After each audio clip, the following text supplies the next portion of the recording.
I ran into this last week. Here's what fixed it for me. If you're looking to stay on top of your Capital One transactions, enabling alerts is a great way to keep track. Here's how to set it up. Step 1. Log into your account. Visit the Capital One website or open the mobile app and log in using your credentials.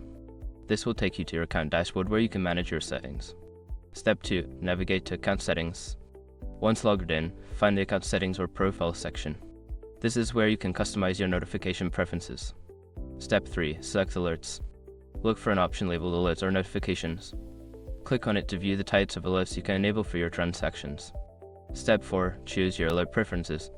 Select the specific alerts you want to receive, such as transaction alerts, payment reminders, or fraud alerts. Make sure to check the boxes next to your preferences. Step 5. Save your changes. After selecting your alert preferences, don't forget to save your changes. Look for a Save or Update button at the bottom of the page. If you miss this step, your preferences won't be activated. Now you're all set to receive alerts for your Capital One transactions. This way, you can keep a close eye on your spending and stay informed. Happy banking!